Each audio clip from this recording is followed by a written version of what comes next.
Hello, everyone. Welcome to the Newsbrowse News broadcast. According to Jonyan Tomusinsha, the highly anticipated summit between U.S. President Donald Trump and Chinese President Xi Jinping is scheduled to take place in Beijing in mid-May.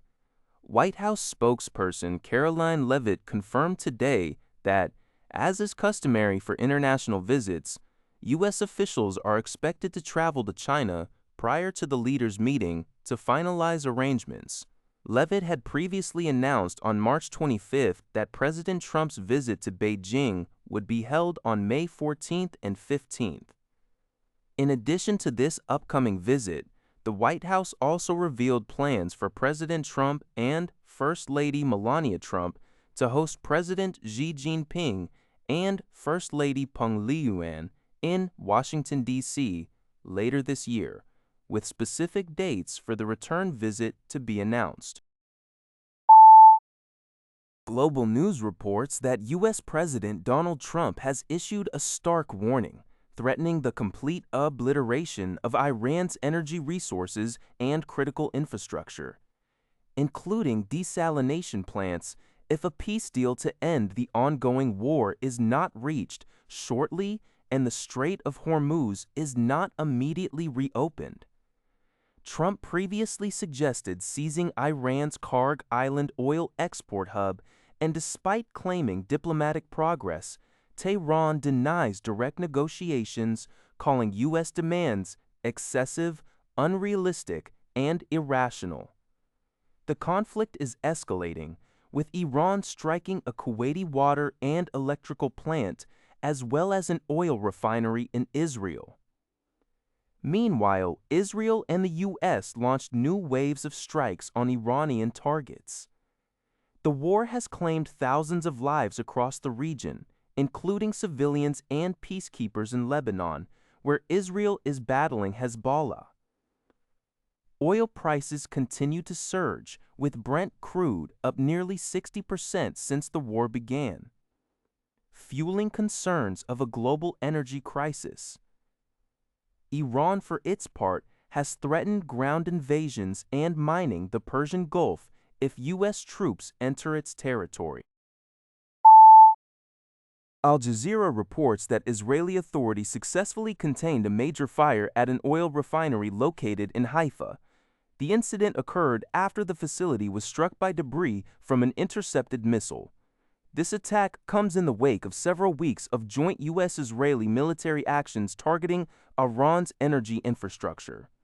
The recurring nature of such incidents has intensified concerns that vital national facilities in the region are increasingly becoming legitimate military targets.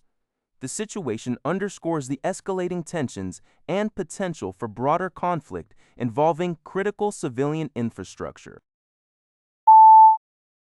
According to NetEase News, Iran's recent blockage of the Strait of Hormuz has triggered a severe global oil shortage, causing widespread disruption. The strait, normally transporting 20 million barrels daily, now sees less than 1 million, leading to an 18 million barrel daily deficit. Consequently, Brent crude prices surged from $85 to $165 per barrel. Industrialized nations heavily reliant on oil imports, such as Japan and South Korea, are particularly hard hit. Implementing fuel rationing, strategic reserve releases, production cuts, and even public holidays or remote work to conserve energy. Amidst this chaos, some countries are reportedly capitalizing on the situation.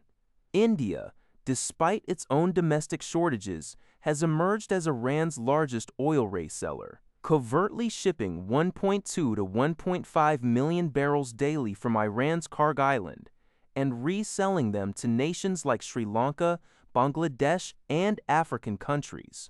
This trade reportedly earns India a net profit of $120 to $180 million daily. Pakistan also benefits from special concessions from Iran, allowing direct tanker passage and profiting significantly from reselling to Afghanistan and Central Asian countries. Russia transports Iranian oil through Syria to the Mediterranean for European markets, while Malaysia and Thailand have recently received exemptions to transport and resell Iranian crude.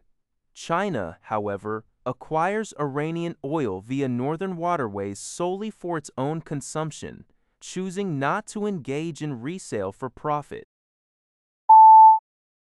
Asahi Shimbun reports that the United Nations Interim Force in Lebanon, UNIFIL, announced on March 30 that 2 of its peacekeepers were killed and 2 others injured in an unexplained explosion in the Bani Hayan area of southern Lebanon.